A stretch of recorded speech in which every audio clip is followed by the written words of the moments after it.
तेहि रस रहे समाए। ये लक्षण सुनि प्रेम के, अब और न कछु सुहाय, और न कछु सुहाय फिरे अपने मदमातो। कुटुम देह ते जाए, छूटी सब ही विधि नातो। जहाँ जहाँ पी की बात सुने, खोजत तिन गैनन। हित ध्रुव छिन छिन ले, प्रेम जल भरी भरी नैनन। रूप छके घूमत रहे, अब वो रूप थोड़ी हट जाएगा एक बार दर्शन किया। वो वर्तमान में हर समय बने रहते हैं नेत्रों के सामने, हर समय हृदय में छाए रहते हैं। भागवती की अनुभूति ऐसी थोड़ी कभी हुई थी, नहीं, ऐसा नहीं है। अभी अनुभूति हुई ही नहीं। जब अनुभूति होगी तो ब्रह्मानुभूति, भगवदानुभूति, ये ऐसी थोड़ी अनुभूति है कि परसों हुई थी। वैसा एक बार हो गई तो खत्म खेल। तुम्हारा मन, बुद्धि, चित्त, हम सब उसका गुलाम हो जाएगा, उस आनंद का। दूसरा कोई अस्तित्व नहीं रहेगा। जैसे पारस के स्पर्श से निकृष्ट लोहा स्वर्ण हो जाता है, ऐसे भगवत अनुभूति से प्राकृतिक मन, बुद्धि, चित्त ये सब ब्रह्माकार हो जाते हैं, भगवदाकार हो जाते हैं। फिर अनुभूति का मतलब क्या कि वो छोटी छोटी अनुभूतियाँ होती रहे। ये अनुभूतियाँ ऐसे ही गुणों के अनुसार होती हैं। देखो अपने अंदर जो अभी आनंद आता है, वो आनंद कोश से आता है। 5 कोश हैं, विज्ञान में कोश, मनोमय कोश, अन्नमय कोश, आनंदमय कोश, ऐसे 5 कोश हैं। इन कोशों से आनंद आ रहा है। अभी परमात्मानंद की अनुभूति थोड़ी हुई। परमात्मानंद की जो अनुभूति होगी वो कभी हटने वाली नहीं। छिने घटे छिन बढ़े, सो तो प्रेम न होए। अघट प्रेम पिंजर बसे, प्रीति कहावे। तो थोड़ी देर भगवदानंद, फिर विषयानंद। वो कोई भगवदानंद था, वो सतोगुण का आनंद था। अब रजोगुण आ गया, भोगानंद आ गया। जो गुणातीत होता है वो भगवदानंद होता है, और जो भगवदानंद होता है वो निरंतर होता है, वो निरंतर बढ़ता रहता है। प्रतिक्षण वर्धमानम, वो कभी कम नहीं होता। एक बार अनुभूति हो जाने के बाद जीवन मुक्त हो जाता है, उसे बार बार अनुभूतियों की जरूरत नहीं होती। हाँ, उन्हीं लीला की विभिन्न अनुभूतियाँ होती, लेकिन एक बार परमात्मा अनुभूति होने के बाद उसका जन्म और मरण ये सब मिट जाता है। कर्म बंधन नष्ट हो जाते हैं, जड़ चेतन ग्रंथि का भेदन हो जाता है। ऐसा थोड़ी भगवदानंद का अनुभव होता है कि कल हुआ था अब आज नहीं है। ये तो साधन की बात है कि कल भजन में आनंद आ रहा था, आज नहीं आ रहा। कल हमारे अच्छे अच्छे स्वप्न आ रहे थे, आज नहीं आ रहे। तो ये सब गुण के अंतर्गत है ना। गुणातीत है भगवदानंद। जो सतोगुण, रजोगुण, तमोगुण, जागृत, स्वप्न, सुषुप्ति तीनों से परे है, वो तुरीय तत्व परमात्मा आनंद है। आदित्य कुमार मिश्रा जी, गोकर्ण। श्री हरिवंश। महाराज जी, जब भी हम कोई धर्म का कार्य शुरू करते हैं जो धर्म को बढ़ावा देने वाला होता है, तो भगवान हमारी परीक्षा या मुश्किल क्यों खड़ी कर देते हैं महाराज जी? ऐसा नहीं है। तुम्हारी मान्यता है धर्म का कार्य है ही अधर्म से लड़ते हुए जाना। धर्म का कार्य केवल ऐसा थोड़ी कि खाली रास्ता है। तुम उसको कहते हो समस्या, समस्या नहीं, वो रास्ता ही ऐसा है।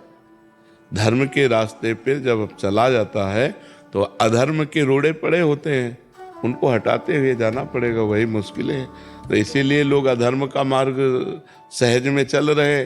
धर्म का मार्ग ऐसे है, अधर्म का मार्ग ऐसे। नीचे उतरने में कोई परेशानी नहीं, ऊपर चढ़ने में परेशानी है। तो धर्मात्मा तो वही जो परेशानियों को रौंदता हुआ बढ़ जाए। धर्मात्मा का मतलब थोड़ी है कि फूलों पे चलना है। धर्म तो कठोरता पूर्वक अपने को, चाहे दुख मिले, सुख मिले, निंदा मिले, अपमान मिले, स्तुति मिले, जैसी भी परिस्थिति हो, मैं धर्म से नहीं दूँ।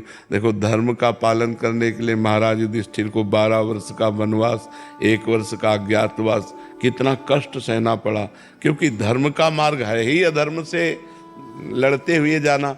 और अधर्म कष्ट पहुंचाएगा और वो उसे सहता हुआ बढ़ेगा, तभी तो धर्म कहा जाता है। तो इसमें परेशानी क्या है? महाराज जी, निरंतर परेशानियां आती ही जाती हैं।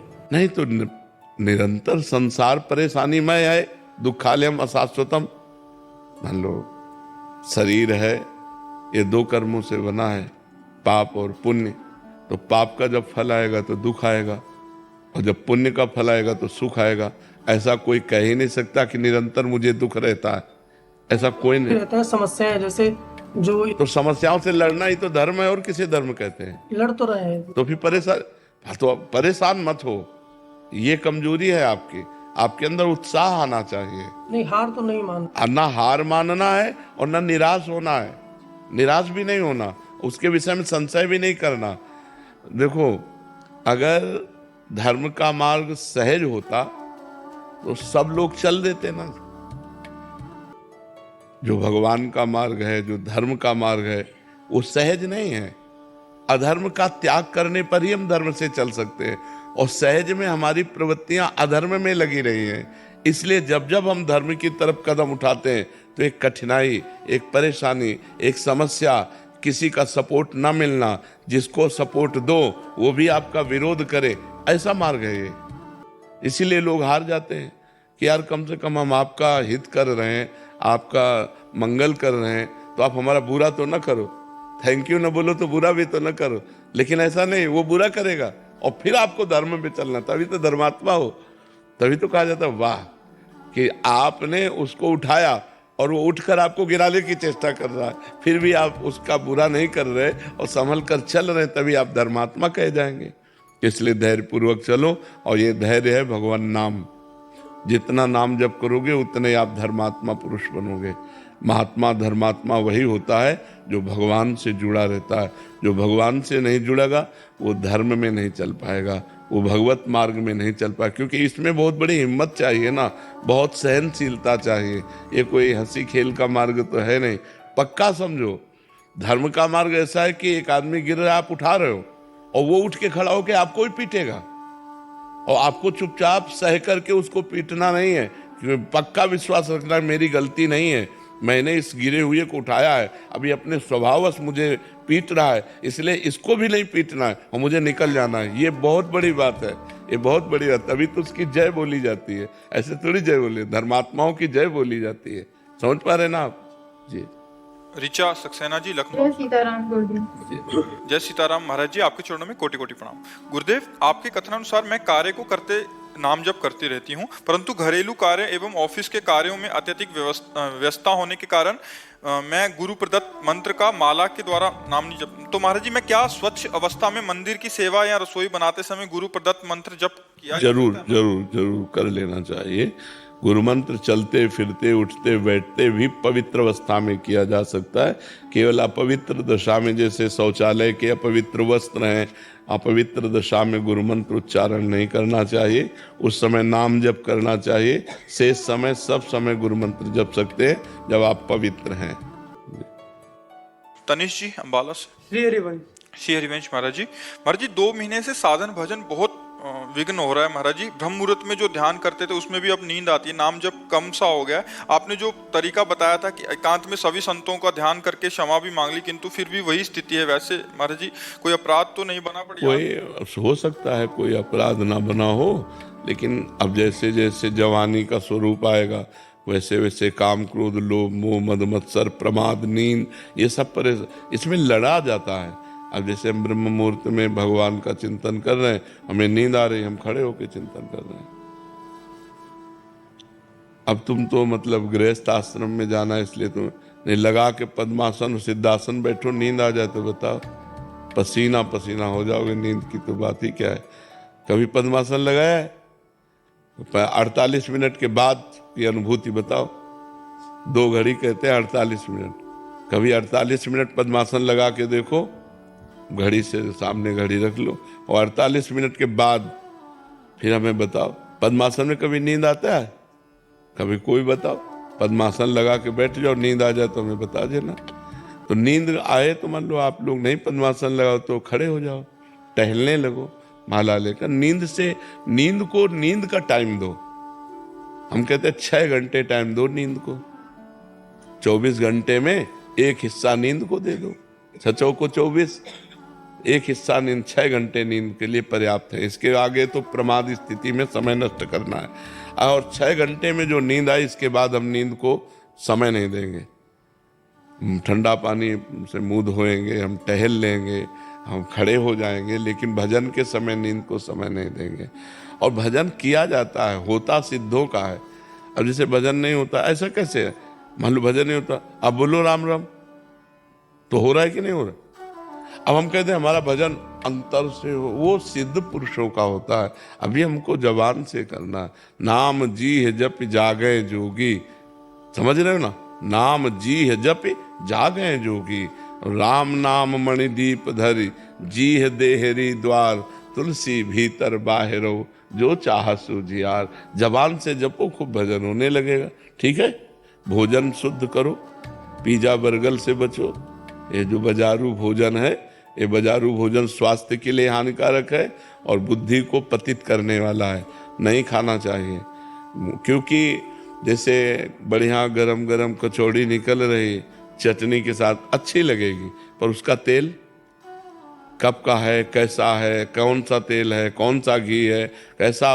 हमें लगता है भजन करने वाले अगर ऐसे कचौड़ी पकौड़ी पिज्जा और बर्गर ये सब पाएंगे तो कैसे। अरे चुपचाप मूंग की दाल रोटी, घिया की सब्जी, परवल की सब्जी ऐसे पाओ साधारण, तो अभी देखो सत्वगुण आ जाएगा, सत्वगुण में भजन होगा। इधर उधर की चीजें तो बिल्कुल नहीं ठीक है। और आजकल बच्चे ज्यादा यही पसंद करते हैं, तो मतलब नूडल और वो चाउमीन, क्या कहना, मानो परम पद मिल गया।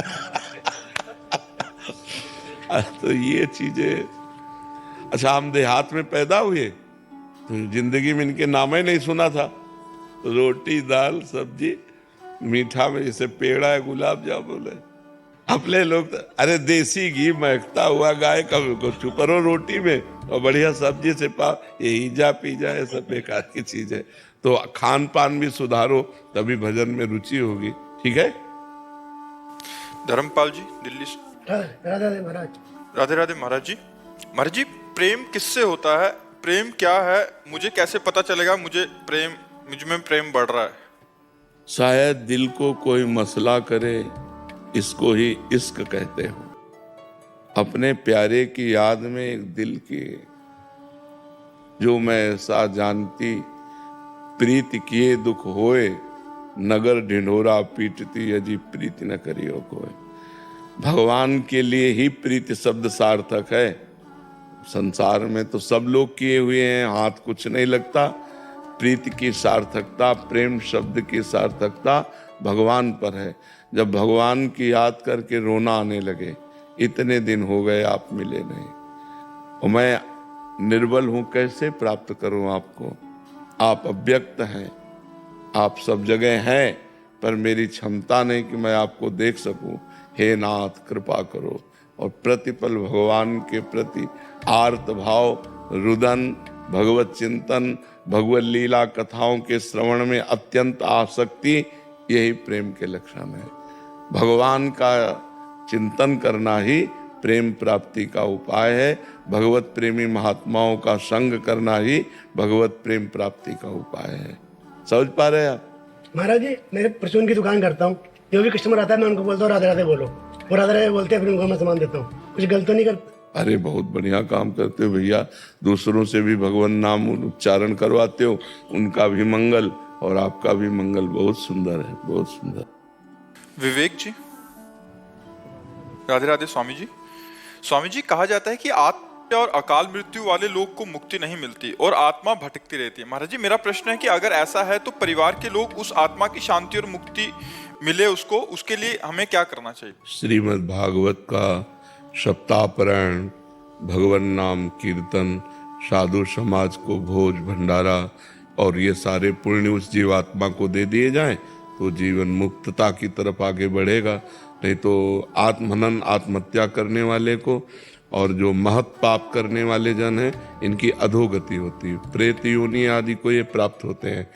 तो अगर इनके लिए धार्मिक कृत्य ना किए जाएं तो पता नहीं कितने कल्प इनको भटकना पड़ेगा।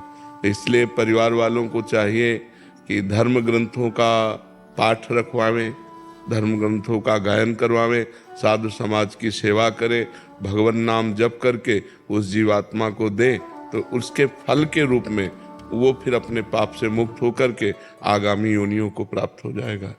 तो ये करना चाहिए। श्रीमद् भागवत का पाठ कराना चाहिए।